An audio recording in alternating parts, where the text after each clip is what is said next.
आजकल की डिजिटल दुनिया में बहुत सारी चीज़ें आ चुकी है, जैसे क्रिप्टो करेंसी, आपकी ऑनलाइन पेमेंट्स। वैसे ही एक चीज़ है एनएफटी। सो एनएफटी के बारे बताने से पहले मैं आपको एक ट्विटर की ट्वीट के बारे बताना चाहता हूँ, जो जैक डोर्सी के द्वारा लिखी गई थी।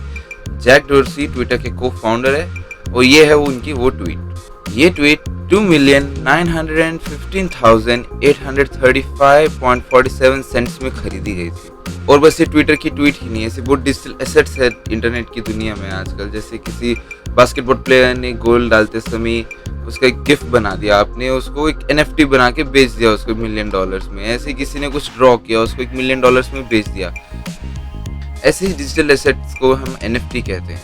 एनएफटी के बारे और बताने से पहले मैं आपको बताना चाहता हूँ, ये जो चीज़ें हैं पूरी, जैसे डॉज कॉइन हो गई, क्रिप्टो करेंसी हो गई हमारी पूरी, और ये एनएफटी है, ये पूरी ह्यूमन साइकोलॉजी के ऊपर डिपेंड करती है। अभी आप ये सोचिए, डॉज कॉइन जिसका कोई वर्थ नहीं था, वो सडनली इतना बड़ा मूव दिया और फिर से नीचे आके अपने नॉर्मल पोजीशन पे आ चुका है, नॉर्मल रेंज के ऊपर आ चुका है, जहाँ पे उसकी वैल्यू बहुत कम हो चुकी है। वैसे ही अभी एनएफटी का ट्रेंड चल रहा है, जहाँ पे लोग कुछ एसेट्स का लेन देन कर रहे हैं ऑनलाइन इंटरनेट वर्ल्ड में, और उसके बदले बहुत बड़ा बड़ा अमाउंट, जैसे मिलियंस ऑफ डॉलर्स। या किसी ने कोई छोटा सा एसेट बना दिया, अब उसकी मर्जी है, वो उसको $100 में भी बेच सकता है और $100 मिलियन में भी बेच सकता है। सो एनएफटी का मतलब है नॉन फंजिबल टोकन्स। सबसे पहले हम फंजिबल का मतलब पता करेंगे। According to dictionary, fungible means replaceable. For example, you can take your online purchasing of any Amazon product. जैसे आपने अभी एक Amazon का प्रोडक्ट खरीद लिया, उसके नीचे लिखा रहता है रिप्लेसेबल। जैसे आप उसको खरीद सकते हो, खरीदने के बाद फिर से 10 दिन बाद या 15 दिन बाद या 7 दिन बाद उसको रिप्लेस कर सकते हो। वैसे ही कई प्रोडक्ट्स उस कंपनी के पास होंगे ताकि आप उसको रिप्लेस कर पाए। अगर आपको एक प्रोडक्ट में डिफेक्ट दिखता है तो वो आपको दूसरा प्रोडक्ट दे देंगे उसके बदले। सो ऐसी जो चीज़ कंपनी के पास बहुत सारी हो और उसको रिप्लेस कर सकते हो, ऑब्वियसली उसकी वैल्यू कुछ भी नहीं होगी। अगर आपके पास दुनिया में एक ही कोहिनूर डायमंड है तो उसकी बहुत ज़्यादा वैल्यू होगी। अगर वैसे कोहिनूर डायमंड हर कंट्री में हो तो उसकी वैल्यू कम हो जाएगी। सो फंजेबल का मीनिंग तो हमें पता चल गया। अभी नॉन फंजेबल क्या है? नॉन फंजेबल सीधा सीधा मतलब है नॉन रिप्लेसेबल। जैसे मैंने आपको अभी बताया, अगर कंपनी के पास जो प्रोडक्ट है वो बहुत सारा होगा उसके पास रिप्लेस करने के लिए, तो अलग अलग कस्टमर्स उसको खरीद सकते हैं, तो ऑब्वियसली उसकी वैल्यू नहीं रहेगी। बट जैसे मैंने कोहिनूर का एग्जांपल दिया, कोहिनूर दुनिया में एक ही है, उसकी बहुत वैल्यू है। और जैसे मोनालिसा की पेंटिंग दुनिया में एक ही है, उसकी बहुत वैल्यू है, उसको डुप्लीकेट नहीं किया जा सकता। वैसे चीज़ें जो बहुत यूनिक है और दुनिया में सिर्फ एक है, उसको हम नॉन फंजेबल बोलते हैं। So fungible is a asset which has less value as well as non fungible is a asset which has more value. तो हमें पता चल गया अब नॉन फंजेबल का मतलब। अब हम तीसरे वर्ड पे आएंगे, token. What are token? Token is something related to blockchain. Blockchain, what we use in cryptocurrency. So for example, जैसे समझिए एक पर्सन A है, उसको पर्सन B से कुछ प्रोडक्ट परचेस करना है। उसके पास वो प्रोडक्ट के लिए कैश नहीं है। उस प्रोडक्ट का प्राइस है $6 या $5 या $10। चलो ठीक है, हम $10 मान के चलते हैं। पर्सन A के पास कैश नहीं है और उसको पर्सन B से $10 का प्रोडक्ट परचेस करना है। अभी पर्सन ए क्या करेगा, वो पर्सन ए अपना क्रेडिट कार्ड निकालेगा और उससे ट्रांजैक्शन करेगा, या अपना एटीएम कार्ड निकालेगा, उससे ट्रांजैक्शन करेगा। और ये जो ट्रांजैक्शन होगी वो बैंक के द्वारा होते हुए उस पर्सन बी के पास जाएगी। जब पर्सन बी कंफर्म कर लेगा कि उसके पास पैसे आ चुके हैं, तब वो अपना प्रोडक्ट पर्सन ए को दे देगा। तो ये तो हो गई हमारी बैंक की transaction. So what is blockchain? Blockchain totally depends on the network of people on the internet. For example, person A जब पर्सन बी को ट्रांजैक्शन कर रहा था एक प्रोडक्ट परचेस करने के लिए, तो उसने वो ट्रांजैक्शन बैंक के थ्रू की। यहाँ पे ब्लॉकचेन में जब आप ट्रांजैक्शन करते हैं तब ये ट्रांजैक्शन किसी बैंक के थ्रू नहीं जाती, ये पूरी पब्लिक नेटवर्क के थ्रू जाती है। पब्लिक नेटवर्क जिनको हम माइनर्स भी कहते हैं, उसके बारे में आपको बाद में या दूसरी वीडियो में बताऊंगा। अभी के लिए हम सिर्फ ब्लॉकचेन और टोकन्स और एनएफटीज के ऊपर रहते हैं। तो जब उसकी ट्रांजैक्शन माइनर के थ्रू जाती है, पहली बात उसकी ट्रांजैक्शन माइनर के पास कैसे जाती है? सो यहाँ पे पर्सन ए पहले अपना वॉलेट चेक करेगा। अगर समझिए हम किसी बिटकॉइन के थ्रू ट्रांजैक्शन करते हैं, फॉर एग्जांपल बिटकॉइन, आप अपने वॉलेट में चेक करोगे, जैसे पर्सन अपने वॉलेट में चेक करेगा कि उसके वॉलेट में कितने बिटकॉइंस है। अगर समझिए वो प्रोडक्ट जो वो खरीदना चाहता है पर्सन बी से, वो है 2 बिटकॉइंस का, तो पर्सन ए अपने वॉलेट में चेक करेगा, अगर उसके पास है 2 बिटकॉइंस, तो वो अब उस बिटकॉइंस को पर्सन बी को ट्रांसफर करेगा। और ये ट्रांसफर होगा पब्लिक सर्वर्स के थ्रू, माइनर्स के through.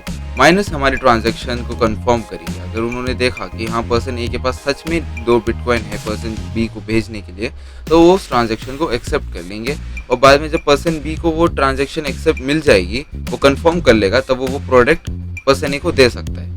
So what does blockchain actually do is it eliminates the middleman. जो बैंक था या कोई जो ब्रोकर था या कुछ भी हो, वो उसको निकाल देता है, वो टोटली इंडिपेंडेंट कर देता है 2 पर्सन के बीच के ट्रांजैक्शंस को। बड़ा आप सोच रहे होगे कि हमारी पूरी इन्फॉर्मेशन तो पब्लिक नेट के थ्रू जाती है, पूरी माइनर्स के थ्रू जाती है, तो वो सेफ कैसे होगी? हमारी टोटली जो इन्फॉर्मेशन होती है वो टोटली सिक्योर होती है।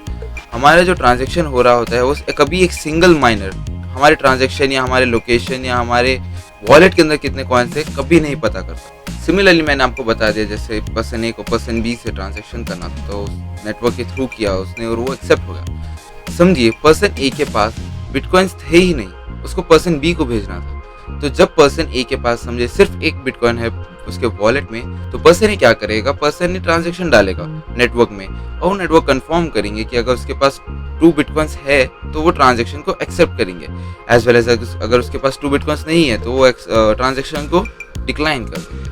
For NFT, we don't have any middleman. We don't have any law. We don't have any bank. We don't have any, a firm or a central board which can accept our transaction. This transaction just happens on the public internet, public networks of miners. So जैसे आपने blockchain के scenario में देखा कि कैसे एक person ने दूसरे पर्सन को ट्रांजैक्शन करता है, सिमिलरली NFT के सिनेरियो में NFT जो एक डिजिटल एसेट होती है, एक डिजिटल वीडियो भी हो सकती है, डिजिटल आर्ट भी हो सकता है या कुछ भी हो सकता है, बट वो डिजिटली होना चाहिए, नॉट फिजिकल। तो जब कोई NFT को परचेस करता है, वो परचेस का transaction bunch of public network, bunch of miners के थ्रू जाता है, वो ट्रांजैक्शंस को कंफर्म करता है, सबके वॉलेट उसके वॉलेट में चेक करेगा कि उसके पास कितने पैसे हैं या नहीं है, और उस डिजिटल एसेट को उसके लिए परचेस करके उसके वॉलेट में रखेगा या उसके एसेट्स में रखेगा। सो NFT works on a blockchain called Ethereum. This blockchain consumes 33 terawatts of electricity, the amount of electricity used by Siberia. अगर ऐसे ही चलता रहा तो ग्लोबल वार्मिंग के चांसेस बहुत ज़्यादा इंक्रीज हो सकते हैं, क्योंकि इतनी बड़ी कंजम्पशन ऑफ एनर्जी सिर्फ एक ब्लॉकचेन के थ्रू बहुत ज़्यादा होती है। सो मैंने आपको बता दिया कि NFT होती क्या है, एक डिजिटल एसेट जिसको ऑनलाइन ट्रांजैक्शन में यूज़ किया जाता है, जिसको एक ब्लॉकचेन के द्वारा हमारे पास लाया जाता है और उसके बदले जिस पर्सन ने उसको बनाया है उसको उसका अमाउंट दिया जाता है। बट एक बात सोचने की, समझिए किसी ने एक कैट की इमेज ड्रॉ की या किसी ने एक मंकी की इमेज ड्रॉ की, वो इमेज तो कोई भी डुप्लीकेट कर सकता है, तो फिर उसमें इतनी बड़ी बात क्या हो? सो मैंने आपको बता दिया कि NFT होती क्या है, उसकी ट्रांजैक्शन होती क्या है, एक डिजिटल एसेट जो एक आर्टिस्ट के थ्रू या किसी के थ्रू भी बनाई जाती है, उससे हम एक करेंसी एक अमाउंट के द्वारा परचेस करते हैं, जैसे कुछ $100 हो गए या एक 1 या 2 बिटकॉइन हो गए, उसके थ्रू हम परचेस करते हैं उसको अकॉर्डिंग टू द आर्टिस्ट, उसने कितना उसका वैल्यू लगाया है। तो आप सोच रहे होंगे कि ऐसे डिजिटल एसेट्स तो बहुत आसान होते हैं बनाने, जैसे ये कैट की इमेज, ये मंकी की इमेज या कुछ डिजिटल हमारी गिफ्ट हो गई, वो तो कोई भी निकाल सकता है यूट्यूब से या वहाँ क्लिप से। बट नहीं, जब पर्सन ए उस डिजिटल एसेट को बाय करता है for x amount of money, तो वो ब्लॉकचेन के थ्रू जब आता है तब ब्लॉकचेन उस चीज़ का रिकॉर्ड रखती है कि ये चीज़ सबसे पहले इस आर्टिस्ट, इस क्रिएटर के थ्रू बनाई गई थी और इस पर्सन के थ्रू परचेज की थी।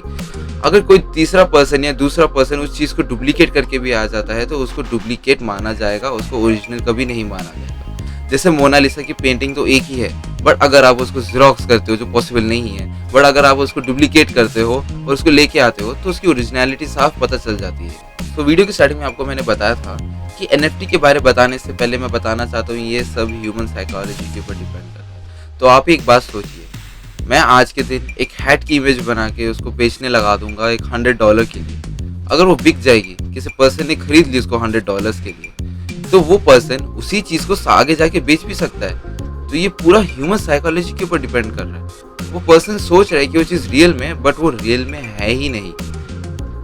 ये चीज़ बहुत ज़्यादा कॉम्प्लिकेटेड है। बस आप इतना समझ लीजिए कि डिजिटल एसेट जिसको एक एक्स अमाउंट ऑफ मनी के लिए परचेज किया जा रहा है, thinking as if it's real but doesn't really exist, it exist only in digital world.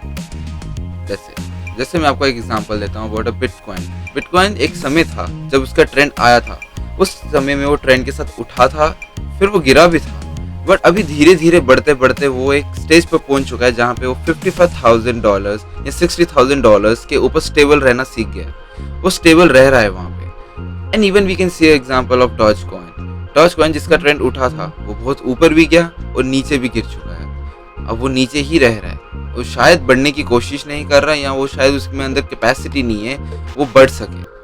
So all these digital assets like cryptocurrency, Bitcoin, Dogecoin and another NFTs totally depends on our human psychology. हो सकता है कि आगे future में आने वाले थोड़े और डिजिटल एसेट्स हों जिसके बारे अभी किसी को पता ना चला हो, या वो शायद आ सकते हैं। वो चीज़ों के बारे भी ऐसे ही हो सकता है, शायद उनको कुछ अमाउंट के लिए परचेज किया जा सके। So at last it's just about the human psychology which moving the price of this digital assets.